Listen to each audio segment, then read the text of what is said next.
bonsoir et bienvenue à ce journal de ce mercredi 19 avril 2023. Mesdames et messieurs, avant toute chose, place au sommaire. Le ministre de l'Industrie, Julien Paluku, était au Conseil économique et social pour une séance académique où il a parlé du projet de développement de la chaîne de valeur de batteries et véhicules électriques en RDC. Des constructions d'une usine de batteries qui met ensemble la République démocratique du Congo, la Zambie et les partenaires techniques et financiers.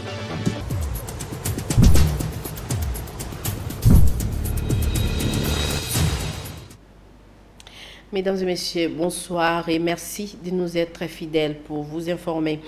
L'Organisation des États d'Afrique, des Caraïbes et du Pacifique, OEACP, en sigle, a exprimé sa solidarité à la République démocratique du Congo à travers son secrétaire général Georges Rebello, qui est actuellement au séjour du travail à Kinshasa et qui a été reçu à la primature le mardi 18 avril 2023. Fofana Moukoubi nous en parle. Jour de travail à Kinshasa, le secrétaire général de l'Organisation des États d'Afrique, des Caraïbes et du Pacifique, OEACP en sigle, M. Georges Rebello Pinto Chikoti, a été reçu ce 19 avril 2023 par le Premier ministre Jean-Michel Sama-Lukonde à la primature. Conduit auprès du chef du gouvernement par le vice-premier ministre, ministre des Affaires étrangères, Christophe Lutundula Apala, ces hauts responsables de l'OEACP étaient venus exprimer de vive voix la solidarité de son organisation à la République démocratique du Congo, surtout en cette période où sévissent des atrocités dans l'est du pays causées par l'agression rwandaise sous couvert des terroristes du M23. Le secrétaire général de l'OEACP a aussi encouragé le gouvernement Sama-Lukonde dans ses efforts pour la restauration de la paix et la sécurité sur l'ensemble du territoire national. Mais vous savez que la République démocratique du Congo est un membre important au sein de l'OEACP, l'organisation que je dirige. Et donc, nous suivons très attentivement toutes les réalités politiques que la République démocratique du Congo traverse. Donc, dans ma mission, il était donc important de, à la fois féliciter les initiatives de son Excellence, Monsieur le Premier ministre du gouvernement en particulier, en ce qui concerne la consolidation de la paix en République démocratique du Congo. Je crois que quand un membre de l'OEACP a des problèmes et qu'il est malade, ça touche tous les membres de l'OEACP.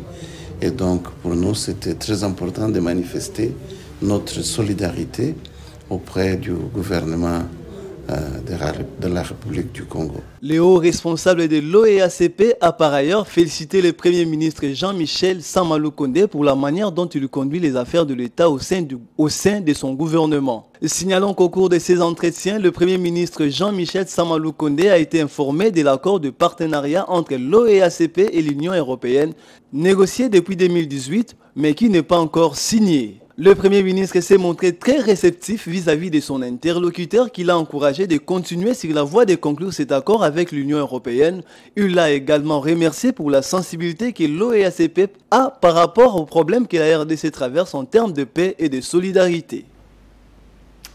Prévu pour ce mercredi 19 avril 2023, les réunions pour évaluer l'action de la force régionale de la communauté des États de l'Afrique de l'Est à Goma ont été reportées à une date ultérieure à cause de la crise des confiances entre le Rwanda et la RDC dans le dossier M23 dans la partie Est de la République démocratique du Congo. Julia Kamwanya a signé pour vous ces reportages.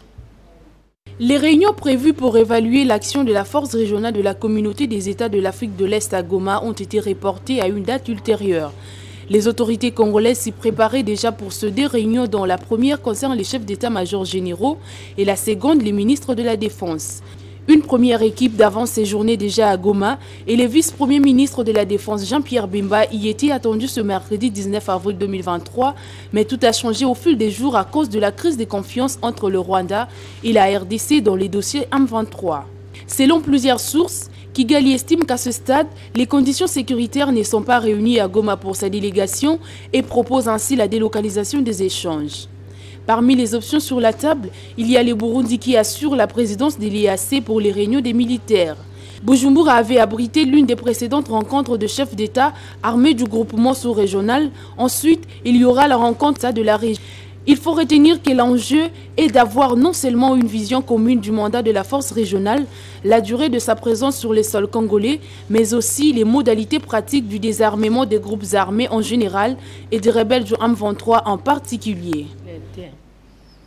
Le Conseil économique et social a reçu à sa séance académique de ce mercredi 19 avril 2023 le ministre de l'Industrie Julien Paluku. Cette séance, présidée par Jean-Pierre Kiwakana, président de cette assemblée consultative, était une occasion pour les conseillers de la République et le ministre d'échanger sur les enjeux autour des processus de mise en place de la chaîne de valeur des batteries et voitures électriques en République démocratique du Congo, ainsi que les perspectives par rapport à ces projets salutaires pour le pays de Lumumba. Patrick Polidon-Gaziami et David Timbeni nous en parlent. La séance académique de ce mercredi 19 avril 2023 au Conseil économique et social a porté sur le projet de développement de la chaîne des valeurs des batteries et véhicules électriques en RDC. Il s'est agi pour le ministre de l'Industrie, Julien Paluku, d'informer les conseillers de la République sur l'évolution du processus de mise en œuvre de ce projet et sur les perspectives. En ce qui concerne l'évolution du projet, le ministre s'est attardé sur les étapes franchies allant de la signature en avril 2022 de l'accord de coopération entre la RDC et la Zambie pour le développement commun du projet à la signature de l'accord cadre le 27 mars 2023 entre les deux pays ainsi que la CEA et Afrixim Bank pour le lancement de l'étude de faisabilité avec le groupe Arise. C'était des échanges pour permettre d'avoir de la part du Conseil économique et social quelques orientations également et contributions pour nous permettre d'enrichir tous les outils que nous avons déjà mis en place de manière à permettre d'ici 10-15 ans à la RDC d'être parmi les pays émergents de l'Afrique et ainsi être la véritable locomotive de développement ou alors être ce que France Fanon disait, la gâchette ici en RDC qui va faire déclencher le développement partout à travers le monde. Ici est de savoir qu'entre les deux étapes, il y a eu la création en avril 2022 du Centre africain d'excellence pour la batterie installé à la faculté polytechnique de l'université de Lubumbashi, la mise à disposition par la RDC du projet 2000 hectares de terre dans le Haut-Katanga, la signature en décembre 2022 d'un accord de partenariat avec les USA et les parties à l'initiative BVE RDC Zambie sur le développement du projet BVE en RDC et la mise en place de l'organe de gestion du projet dit Conseil congolais de la batterie. Le ministre n'a pas manqué d'évoquer les étapes qui devront être entamées prochainement. C'est notamment le contact utile avec les différents partenaires, investisseurs pour le développement de la mise en œuvre du projet et le début des travaux de construction de l'usine de fabrication des précurseurs. En ce qui concerne les perspectives, le ministre a cité notamment la construction d'une vision panafricaine pour contribuer à réduire sensiblement la pauvreté des peuples africains en leur faisant profiter de leurs richesses et la construction à court terme des usines de fabrication des précurseurs, celles de fabrication des batteries et énergies renouvelables à moyen terme, ainsi que celles des véhicules électriques à long terme. Après son exposé, les conseillers de la République ont exprimé leurs préoccupations, orientées dans leur majorité vers l'aspect sécuritaire quant à l'emplacement de l'usine des batteries. La proposition de loi modifiant et complétant les décrets du 6 août 1959 portant code de procédure pénale initié par le député Juvenal Mounoubo a été déclarée recevable à l'issue de la plénière du mardi 18 avril 2023. Elle a été envoyée à la commission politique administrative et judiciaire PAJ pour toilettage et enrichissement. Encore une fois, Patrick Polidon-Gaziami. La proposition de loi portant procédure pénale a été déclarée recevable au cours de la plénière du mardi 18 avril et envoyée à la commission PAJ pour toilettage et enrichissement. Pour l'essentiel, la nouvelle modification proposée par le député national Juvenal Mounoubo vise l'exemption de tous les frais de justice en faveur des victimes des violences sexuelles et violences basées sur le genre, des témoins de violences sexuelles ainsi que les personnes vivant avec handicap permanent, les veuves et orphelins abandonnés auxquels aucune dévolution successorale significative n'a été pourvue, ainsi que les personnes de troisième âge habitant un home des vieillards ou abandonnés par leur progéniture. La République démocratique du Congo, c'est un état de droit. Le président Tshisekedi lutte pour l'instauration effective d'un état de droit, c'est-à-dire un état dans lequel l'accès à la justice est équitable à tout le monde. Et donc, à travers cette loi, c'est une petite contribution, qu'il faut considérer à juste titre, pour améliorer l'accès à la justice en République démocratique du Congo. Cette proposition de modification du Code de procédure pénale vise d'une part l'amélioration de l'accès à la justice qui reste un réel défi en RDC et d'autre part la protection légale des groupes sociaux vulnérables. Ce double objectif rentre en ligne droite de la vision du président de la République Félix-Antoine Tshisekedi et du programme quinquennal du gouvernement de la République. Lutter contre les violences sexuelles, en l'occurrence contre l'impunité qu'elles entraînent, améliorer l'accès à la justice pour tous et protéger les plus faibles, c'est-à-dire les vulnérables. Le paiement des frais de justice dont il est question constitue un vrai handicap, un frein pour de nombreuses personnes démunies qui restent en justice. Sa suppression par le truchement de la loi ne causera pas préjudice sur les recettes judiciaires à mobiliser par le gouvernement, mais contribuera à coup sûr à l'édification d'un état de droit où tous sont égaux devant la loi. Patrick Mouyaya, ministre de la Communication et Médias, s'active pour la réussite de la célébration de la Journée mondiale de la liberté de la presse prévue le 3 mai. En amont, le comité de suivi des États généraux de la communication et médias s'est réuni pour discuter de la loi Mouyaya et surtout sa vulgarisation afin de rendre la presse réellement libre et professionnelle. Au centre Nganda, Eric Izami pour le compte d'Antena. Si les membres du comité se sont penchés sur la validation d'un mandat des nouveaux membres, la salubrité médiatique, la vulgarisation de la loi Mouyaya ainsi que le préparatif de la Journée mondiale de la liberté de la presse le 3 mai prochain étaient également au menu des échanges. Le président du comité de suivi s'est dit satisfait de l'avancement des travaux. Il était essentiellement question de parler de l'ordonnance sur loi qui a été ratifiée récemment par l'Assemblée nationale. Nous attendons donc l'étape de la publication dans le journal officiel pour avoir la copie avec laquelle nous allons faire campagne. Il fallait donc ici aujourd'hui discuter avec les partenaires, parties prenantes du secteur pour qu'elles comprennent et se préparent à sa divulgation. Les souhaits, ce n'est pas que le ministre puisse faire la communication, mais que les journalistes, les associations et les organisations professionnelles du secteur puissent prendre le lead de cette initiative, a indiqué le ministre Patrick Mouyaya, et président du comité de suivi des États généraux. Parmi les recommandations phares de cette session, mettre un accent sur la divulgation de cette loi et pourquoi pas les grandes lignes en langue nationale, surtout les innovations, pour en faire large écho. Au sujet de la salubrité médiatique, le ministre Mouyaya va présenter les rapports du secteur de l'audiovisuel et le gouvernement central lèvera les options qui permettront de progresser. Il faut souligner que le gouvernement s'apprête à apporter l'aide médiatique, mais on ne peut l'octroyer qu'à des médias connus par l'État. Des questions de développement socio-économique au centre des échanges entre le Premier ministre Jean-Michel Sama Lukonde et le caucus de députés nationaux membres de l'Union sacrée issus du Grand Katanga le mardi 18 avril 2023 à la primature Fofana Mukubi. Le Premier ministre Jean-Michel Sama Lukonde a reçu en audience ce mardi 18 avril 2023 la délégation du caucus de députés nationaux membres de l'Union sacrée de la nation élus du Grand Katanga. Plusieurs points ont été au cœur des échanges avec le chef du gouvernement, à savoir la sécurité, le social de la population du Grand Katanga, incluant la flambée des prix de denrées de première nécessité, mais aussi leur engagement en tant que membres de l'Union sacrée de la nation.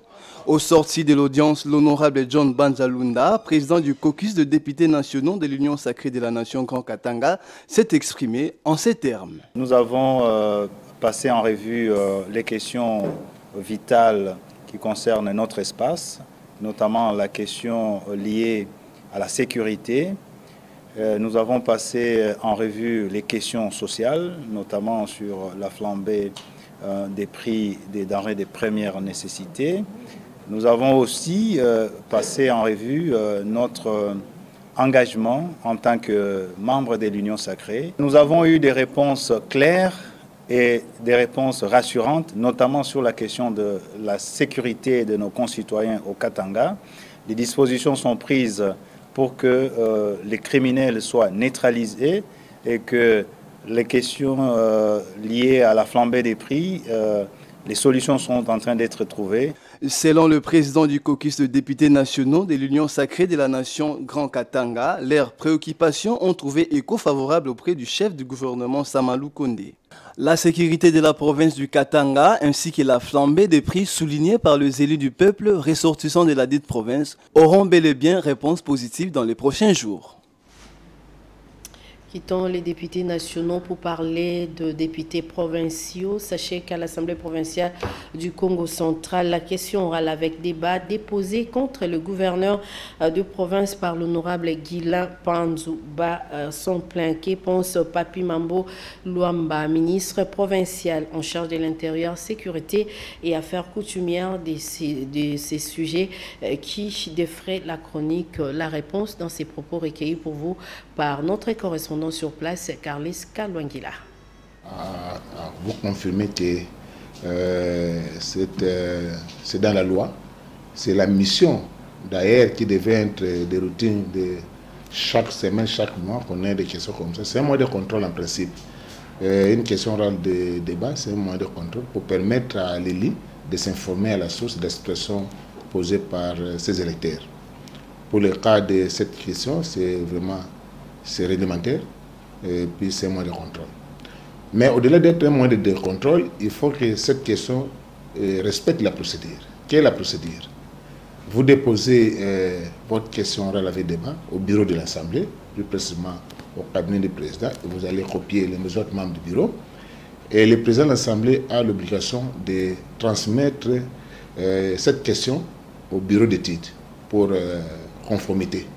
Voir si les questions posées n'ont pas des attaques personnelles, est-ce que ça a respecté la procédure, la loi, est-ce que c'est la politique générale du gouvernement où le gouvernement peut répondre, ou bien c'est une question sectorielle où chaque ministre peut interpeller, peut passer pour répondre. Ça, c'est... Et je ne voulais pas entrer dans le fond, et si le bureau d'études trouve qu'il y a opportunité que cette question soit posée soit à un ministre, soit au gouvernement de province, il va donner l'aval pour permettre au bureau de transmettre à qui les droits, soit au DG des services, soit au ministre, soit au gouvernement de province. Et c'est après avis favorable du bureau d'études où on peut transmettre maintenant au gouvernement de province pour qu'il puisse répondre dans les 15 jours. Alors, le bureau d'études peut aussi donner l'avis contraire pour dire non, cette question viole la procédure, soit cette question est mal orientée. Ce n'est pas la personne visée dans cette question, on doit plutôt l'adresser à tel ministre sectoriel. Voilà les deux procédures. Jusque-là, c'est un dépôt qui ne confirme pas le gouverneur viendra répondre ou ne viendra pas répondre. Tout dépend de la conclusion du bureau d'études. On ne peut pas recevoir une question au niveau du bureau et transmettre directement à qui les droits sans pourtant passer par le bureau d'études. C'est ça la procédure parlementaire. Parlons CENI dans ce journal. Denis Kadima Kazadi, président de la Commission électorale nationale indépendante, s'est entretenu ce matin avec une délégation de l'entreprise Meta qui regroupe notamment les réseaux sociaux tels que Facebook, Messenger, sans oublier Instagram, conduite au siège de la CENI par Madame Sido Ide Balkissa. Réduire la désinformation et l'ingérence électorale dans l'utilisation des outils numériques des méta a été l'objectif poursuivi dans cet entretien. Eric Izami nous en parle. Denis Kadima Kazadi a apprécié la synergie qui prend corps entre la CENI et le groupe META, matérialisée par une séance de formation organisée dans la journée au bénéfice de l'équipe communication de la CENI, à laquelle ont pris part quelques cadres et agents sous la supervision du directeur de cabinet du président de la CENI, Dieudonné Chioyo. Remercions l'équipe META qui a dû bousculer ses programmes pour aménager le temps qu'il fallait en vue de dispenser cette formation. Le directeur de cabinet a souligné l'importance de première force que revêtent les outils numériques devenus incontournables, surtout dans les contextes électoraux. Madame Sido Ide Balkissa, directrice de politique publique Afrique, a expliqué que plus de 40 000 personnes à travers le monde travaillent dans le domaine de la sécurité. C'est 3 fois plus qu'en 2017. 40 équipes sont impliquées dans ce travail, non sans avoir rappelé que nous tirons des leçons de récents scrutins aussi bien en Afrique qu'ailleurs. Par exemple, celle de février au Cameroun, au Canada, en Inde, en Indonésie, dans l'Union européenne et les élections de mi-mandat aux États-Unis d'Amérique afin d'améliorer l'expérience utilisateur. Prenant le relais, les responsables des programmes de partenaires de confiance, Mme Jeanne Elon et ses collègues de politique publique Afrique francophone, Ilunga Piana et Judith Mongala, responsables partenariat gouvernement ONG, comme parlant d'une même voix, ont mis l'accent sur les différentes méthodologies de travail avec tâches bien précises obéissant aux objectifs clés édictés, empêcher toute ingérence, supprimer les contenus nuisibles et limiter la désinformation en plus d'améliorer la transparence. Et c'est au terme de cette première rencontre qui ouvre une série de plusieurs autres que le directeur de cabinet s'est réjoui de toutes les informations partagées et surtout cette collaboration qui s'installe entre la CENI et l'entreprise Meta. Rappelons que sur les 3,7 milliards d'utilisateurs des applications Facebook, 204 millions sont localisés en Afrique subsaharienne. Lancement ce mercredi 19 avril 2023 au Pullman Hotel du concours SDG Action Award. À travers ce concours lancé par le PNUD, le gouvernement congolais, à travers son ministère du Plan, veut identifier, récompenser et accompagner justement techniquement et financièrement en collaboration avec le partenaire les initiatives de jeunes innovateurs. Patrick Poludongaziami et Patimbouzi. C'est au Salon Congo de Pullman Hotel que le programme des Nations Unies pour le développement a procédé ce mercredi 19 avril 2023 au lancement du concours SDG Action Award.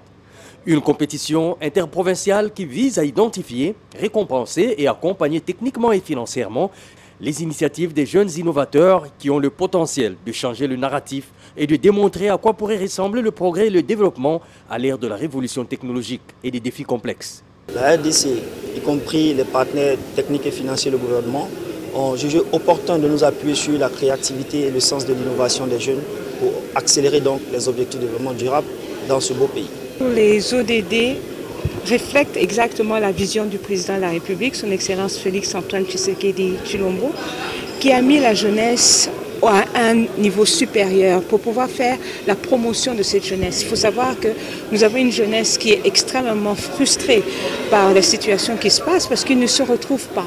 Mais comment est-ce qu'on peut arriver à aider cette jeunesse à se retrouver dans un système en mettant en place, en s'engageant dans les ODD des Nations Unies? Il y en a 17 de ces ODD qui représentent chaque étape de la jeunesse, mais qui va aussi permettre à ces jeunes-là de se développer. Les prix SDG Award constituent une stratégie d'incitation qui met en valeur la contribution capitale de la jeunesse pour l'atteinte des objectifs du développement durable au travers de la communauté des jeunes rapporteurs des ODD Gérode.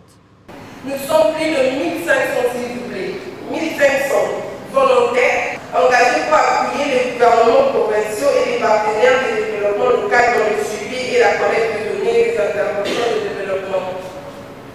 Nous avons déjà mené la première campagne de collecte à cet effet pour donner la visibilité sur l'état d'avancement des ODD dans la province du Nord-Kivu. Pour le PNUD, les SDG Action Awards sont une occasion de mettre la jeunesse congolaise en valeur dans ses capacités d'innover et de proposer des solutions à fort impact dans la communauté. Pour rappel, les jeunes rapporteurs des ODD Gérode sont des jeunes volontaires engagés à appuyer l'accélération de l'atteinte des objectifs du développement durable par la collecte des données, la technologie de l'information et le suivi des interventions de développement au niveau local. Le centre de promotion sociale des Karisimbi dans la ville de Goma, nous sommes là dans la province du Nord Kivu, est sous menace des spoliateurs, dénonce le conseil urbain de la jeunesse et les mouvements citoyens. La prétendue famille Mama Mobutu se déclare être propriétaire alors que cet espace est ouvert par un certificat d'enregistrement avec sa cession à l'État congolais de l'époque par le missionnaire catholique Germain Chikuru. Nous en dit plus. Les conseils urbains de la jeunesse de Goma et les mouvements citoyens dénoncent l'énième tentative de spoliation de la concession des foyers sociaux de Virunga destinés à l'encadrement et à la formation des filles vulnérables en rupture familiale. Dans une déclaration rendue publique ce mardi 19 avril 2023 à Goma, ces organisations de la société civile du Nord Kivu citent la fondation Mama Mobutu qui se déclare être propriétaire de cette concession occupée plus d'une décennie par la division provinciale des affaires sociales du Nord Kivu. Les spoliataires s'est fait fabriquer frauduleusement les documents afin de se déclarer ayant droit de cet espace d'intérêt public. La force vive qui s'inquiète des démarches tendant au vol et à la spoliation appelle les autorités gouvernementales à tous les niveaux de s'impliquer dans ces dossiers afin de protéger l'avenir de cette couche de la population qui est formée de cette concession ciblée par les fonds malins. Le centre de promotion sociale Karisimbi est le seul cadre officiel appartenant au ministère des Affaires sociales qui encadre les enfants en rupture familiale, les filles mères, les survivants de viols et autres violences sexuelles en différents métiers. Chacun, en ce qui les concerne, de donner des instructions fermes et claires aux services mobilisés dans ces dossiers, de démanteler ces réseaux mafieux actifs dans la ville de Goma pour déposséder l'État de son patrimoine et de protéger toutes affaires cessantes ces terrains en mettant surtout la population bénéficiaire de ces œuvres.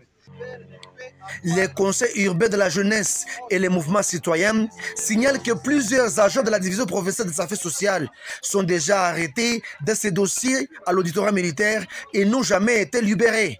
La fondation Mama Mobutu, qui prétend être propriétaire de cet espace, n'a aucun document lui désignant, car selon la division provinciale des affaires sociales et actions humanitaires, la dite concession, avec un certificat d'enregistrement sans l'autre superposition, a été cédée à l'État congolais de l'époque par les missionnaires catholiques durant la période coloniale. Les enfants qui sont formés à ce centre comptent amorcer des actions de grande envergure pour qu'ils soient remis dans leurs droits. Dossier donc à suivre. En sport, la Ligue de tennis de Kinshasa a une nouvelle équipe dirigeante. C'est après l'Assemblée générale extraordinaire et élective. Le nouveau comité est élu pour un mandat de 4 ans. Hervé Landringoy et Rigo Moulopo ont signé pour vous ces reportages. La nouvelle équipe dirigeante de la Ligue de tennis de Kinshasa est finalement connue. Ce, après l'Assemblée générale élective qui a eu lieu samedi 15 avril au comité olympique congolais. Après son élection, le nouveau patron de la Ligue, Arthur Sessongo, promet de faire rayonner cette discipline sportive tout en basant sa politique sur la relève. L'ère n'est plus au long discours, mais maintenant nous allons nous mettre au travail.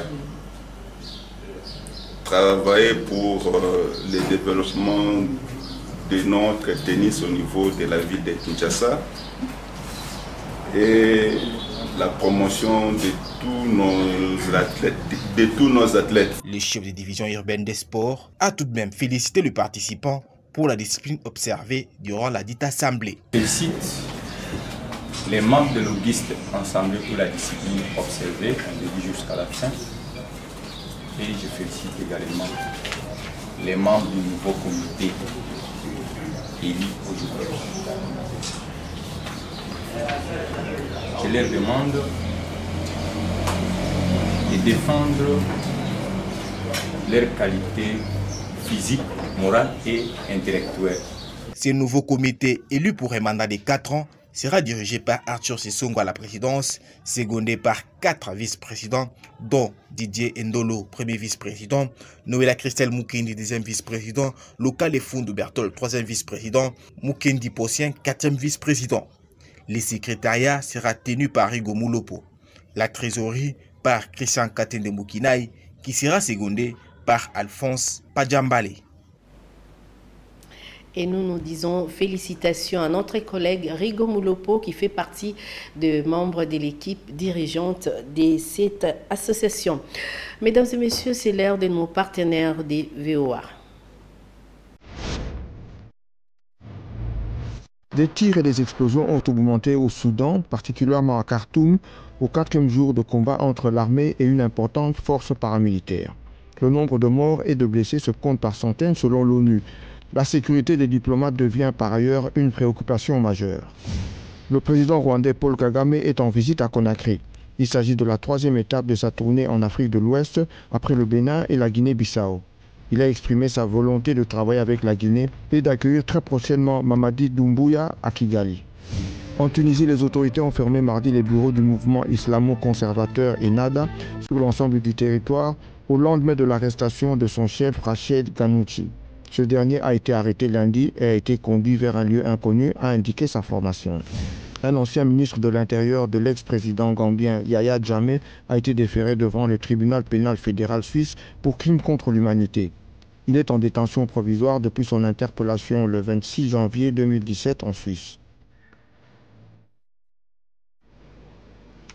Ce journal est presque fini. Avant de les boucler complètement, rappel des titres.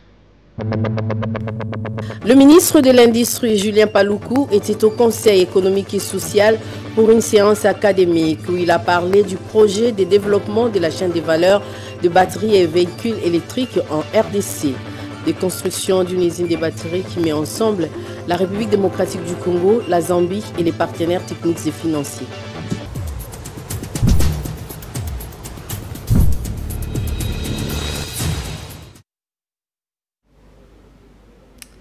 Au nom de Fofana Moukoubi, chef d'édition, et Jackson Lukumwena, qui a réalisé ce journal, je vous dis merci de l'avoir suivi. Le prochain rendez-vous pour les informations, demain, 7, 10 et 12 heures. Hervé Landringoy sera là pour vous informer. 16 heures, Patricia Molengombolekuni sera là pour le compte de journal en langue. Quant à moi, je vous retrouve à 19 heures pour les comptes de la grande édition du journal télévisé. D'ici là, portez-vous bien et que la paix du Christ soit dans vos familles. Merci et au revoir.